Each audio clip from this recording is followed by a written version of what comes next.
Bab 1. Hari Kelulusan. Happy enjoy dan selamat mendengarkan. Marsha Shen berlari senang sambil membawa selembar kertas di tangannya.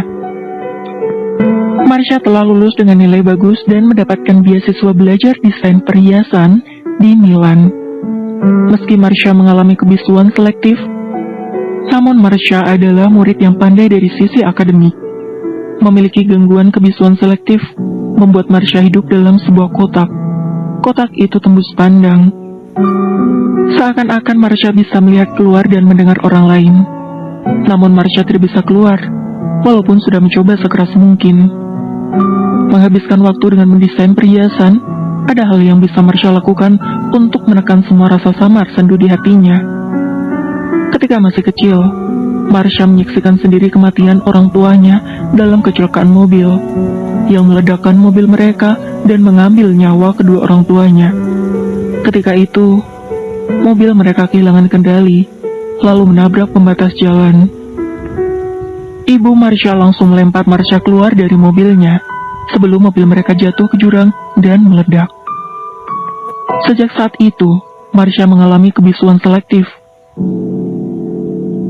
Senyuman Marsha terhenti ketika melihat kakek Liu di ruangan Nyonya Su. Marsha tetap berlaku santun. Seraya membungkuk memberi hormat kepada kakek Liu. "Gadis baik," ucap kakek Liu. Kakek Liu melihat ke arah Nyonya Su. "Berilah pengertian kepadanya," ucap kakek Liu. "Baik, Tuan Liu," ucap Nyonya Su. Kakek Liu pun pergi meninggalkan mereka berdua. Nyonya Su duduk mendekati Marsha Shen. "Marsha, kakek Liu adalah orang yang berjasa besar terhadap kehidupanmu," ucap Nyonya Su. Ketika terjadi kecelakaan waktu itu, bersamaan dengan kecelakaan yang terjadi pada Louis Liu, cucu sekaligus ahli waris utama keluarga Liu. Pada saat itu, Louis membutuhkan transfusi darah. Ketika mereka kebingungan karena stok kantong darah habis, datanglah Marsha sebagai penyelamat Louis. Belakangan diketahui bahwa Marsha memiliki tulang sumsum yang cocok dengan Louis.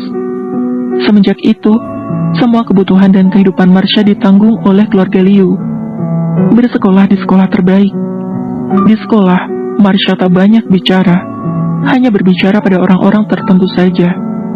Kedatangan kakek Liu kali ini ingin meminta kesediaan Marsha menikah dengan Louis Liu.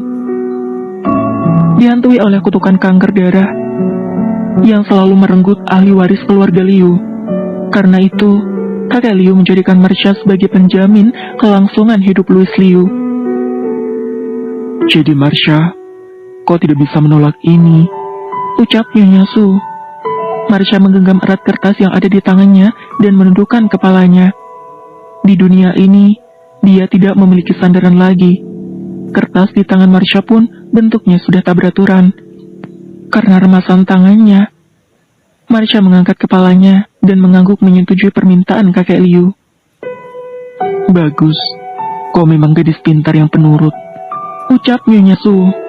Nyonya Su segera memberitahu kepada kakek Liu bahwa Marsha telah setuju untuk menikah dengan Louis Liu.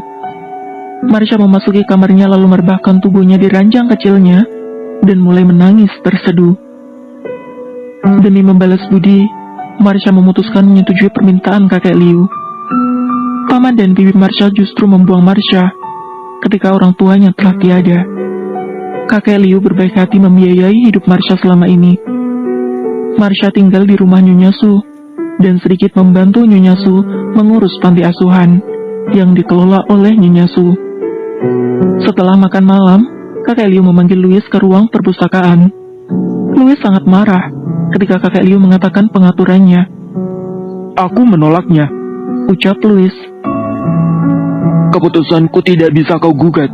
Demi kelangsungan keluarga Liu, kau harus menikah dengan Marsha Shen," ucap kakek Liu tegas. "Bagaimana mungkin kakek memintaku menikah dengan seorang bisu?" ucap Louis. "Dia tidak bisu, hanya sulit berkomunikasi," ucap kakek Liu. "Aku tidak akan pernah menikahinya," teriak Louis seraya berlalu pergi sambil membanting pintu. Selamat mendengarkan. Marsha mengambil buku sketsa dan mulai menggerakkan tangannya untuk menggambar perhiasan. Setiap kali hatinya merasa tertekan, Marsha selalu melampiaskannya dalam bentuk gambar. Bahkan, Marsha memiliki akun media sosial di The College of Art. Di media sosial ini semua desainer-desainer bergabung menunjukkan hasil-hasil karya mereka. Marsha mendapatkan beasiswa ke Institute Art of Milan karena desain-desain perhiasannya yang menarik dan lolos kualifikasi. Marsha melihat kembali kertas yang sudah tak berbentuk di armas tadi. Marsha mengambil kembali kertas tersebut dan melurus-luruskannya dengan tangannya sambil menahan air matanya. Menjadi seorang desainer perhiasan adalah impiannya. Ketika kecil dulu dia dan ibunya suka membuat kerajinan tangan perhiasan. Jadi, ini juga seperti mewujudkan impian ibunya Marsha. Namun, dia harus mengubur impian itu dalam-dalam demi membalas budi pada kakek Liu. Marsha, panggil Nyonya Su. Mendengar Nyonya Su memanggil, Marsha segera memasukkan buku sketsa dan lembar beasiswa tersebut ke dalam laci meja belajarnya. Marsha, apa kau baik-baik saja? Tanya Nyonya Su. Marsha, aku tahu ini mungkin terasa berat. Kau masih terlalu muda. Namun kita tidak memiliki pilihan, ucap Nyonya Su. Selain kakek Liu berjasa besar terhadapmu, kakek Liu juga sangat berjasa kepada panti asuhan ini, ucap Nyonya Su lagi. Marsha memahami jika sebagian besar dana operasional panti asuhan yang dikelola Nyonya Su berasal dari sumbangan kakek Liu. Karena itu, dia tidak menyalahkan Nyonya Su.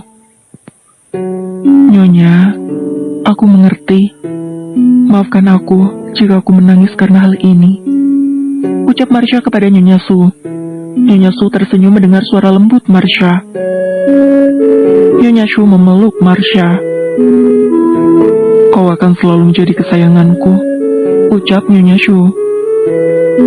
Sementara itu, Louis Liu semakin mantap menolak pernikahannya dengan Marsha. Louis Liu memilih menghabiskan banyak waktunya di kantor untuk menghindari bertemu dengan kakaknya itu. Ponsel Louis Liu berdering. Sayang, apa kau masih di kantor?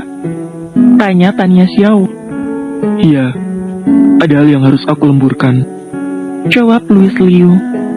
Tania Xiao adalah seorang model papan atas. Karena pekerjaan sebagai model, Tania sering berpergian ke luar negeri. Karena itu, terkadang Louis dan Tania jarang bertemu. Kakek Liu tidak menyukai Tania karena sering melihat Tania dipeluk oleh pria yang berganti-ganti, meski itu hanya tuntutan sebuah pekerjaan. Baiklah, kau bersibuklah.